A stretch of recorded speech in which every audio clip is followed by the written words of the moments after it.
In the year and a half since Gregg Berhalter took charge of the USMNT, very few aspects of the team's tactical identity have remained constant.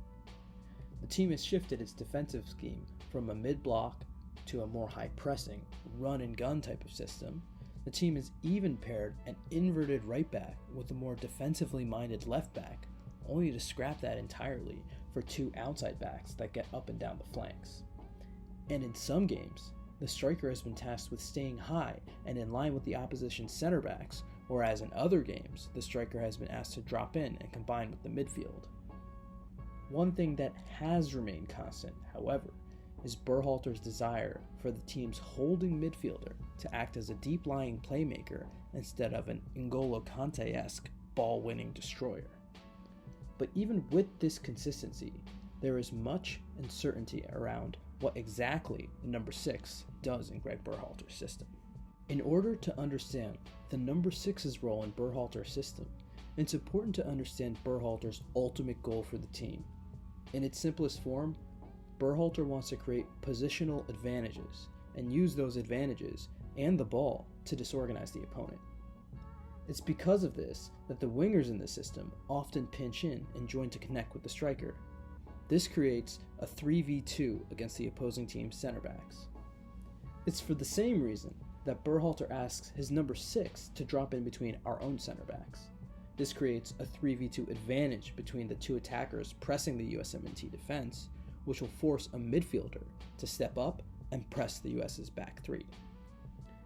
This in turn creates an opening for one of the USMNT's wide players, including the fullbacks, making it absolutely imperative that the number 6 can absorb pressure and hit long diagonals to our wide players. This way of attacking works perfectly when you have a team with fast and direct wide players. Unfortunately, there aren't many players in the current USMNT pool equipped to do this job at the international level. Come World Cup qualifying, the most obvious candidate to fill this role is San Jose Earthquakes midfielder Jackson Yueill. Yueill's passing range is fantastic, and his defense is competent. He is also secure with the ball and can evade pressure as the opposition closes in on the US when we're trying to build out.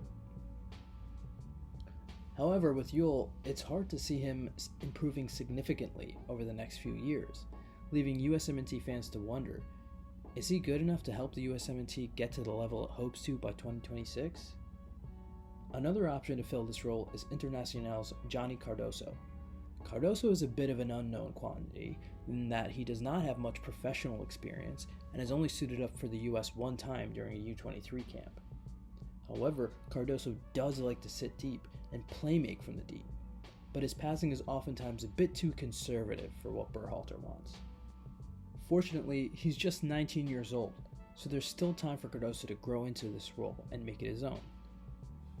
Despite having fallen off the radar a bit since moving to St. Truiden in the Belgian First Division, Chris Durkin could also potentially slot into this role. His passing range is perfect for the position, and his size combined with his technical ability makes him extremely difficult to dispossess, which could prove crucial to ball retention. However, Durkin is also very limited athletically and may not be able to handle the defensive responsibilities of the position. Similarly, young Ajax's Alex Mendez has all of the offensive qualities to slot into this role perfectly, with the only question being whether or not he has the defensive bite to do the job. Fortunately, Mendez has made significant strides in this area of his game over the years and could very likely slot into that role come 2026. Perhaps the player best equipped to really make this position his own is Sporting Kansas City's Gianluca Busio. A former number 10, Busio has the vision necessary for this deep-lying playmaker role, as well as the technical ability and passing range. What separates Busio from the rest is his athleticism, though. His quickness and agility allows him to do the defensive work necessary for this role. It's not a coincidence that he has recently been compared to the original regista himself, Andrea Pirlo. And of course, the elephant in the room, where does Tyler Adams fit into all of this? Well, under Berhalter's current system, he would need to play as one of the dual number 8s in front of the number 6.